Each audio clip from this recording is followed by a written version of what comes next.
ইচ্ছে ছিল দেনা করে বড়লোক হব। মধ্যবিত্তিরা, উচ্চ মধ্যবিত্তিরা যেরকম, বড়লোকেরা যেরকম, ওই রকম হব। দেনা করে বড়লোক হব। আর এখন দিন দিন দেখছি দেনা করে বাড়ি করলাম, ঘর করলাম, আরও গরিব হয়ে যাচ্ছি।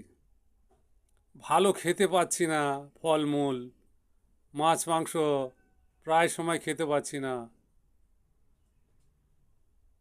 আর ছেলে মেয়ের উপর খিটখিটে ভাব, খিটখিটে ভাব, বাচ্চা হলে মারধর করা হচ্ছে। আর অন্য মানুষকে দেখলে হিংসা, অহংকার, রাগ, কথার সঙ্গে কথা মিলে না। তো দেনা করে আরও গরিব হয়ে যাচ্ছি, ভালো মন্দ খেতে পাচ্ছি না।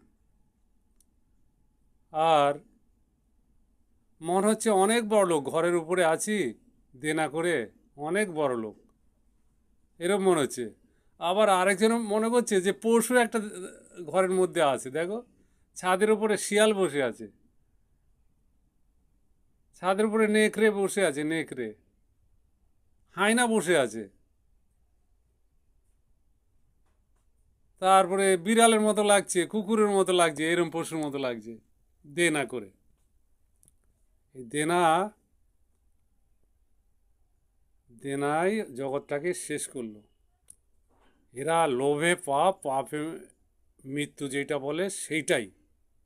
এদের বিবেক বিবেচনা নেই, বিবেক বিবেচনা নেই, বিবেকহীন।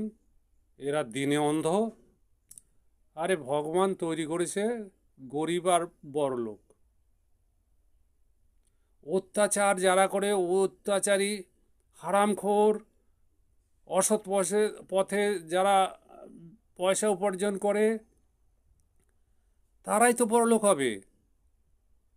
কৌশলে ব্যবসা করে, প্রচুর মানুষকে খাটায়, সেটা সতের দিকে। সরকারকে কিছু মুনাফা দেয়, সেটা সতের দিকে। তার বুদ্ধির দ্বারা সে ব্যবসা করছে, অনেক বড় করছে, চাকরি করছে, অনেক পড়াশোনা শিখে অনেক কষ্ট করে ভালো বড় চাকরি করছে, পয়সা ইনকাম করছে। তো ওদের সঙ্গে তুলনা করলে হবে না। তুই 500 টাকা 400 টাকার কাজ করছিস আর মানুষের ফাঁকি দিয়ে চলে আসছিস, মনের মধ্যে হিংসা। আরে তুই ফাঁকি দিলে তুই ফাঁকে পড়ছিস তো। যেইটুকু কাজ করবি মানুষের, ভালো মন দিয়ে করবি, তোকে ডাকখোঁজ করবে, তারপরে পরিবর্তন হয়ে যাবি। এই কাজ থেকে ওই কাজ, ওই কাজ থেকে ওই কাজ, তবে তুই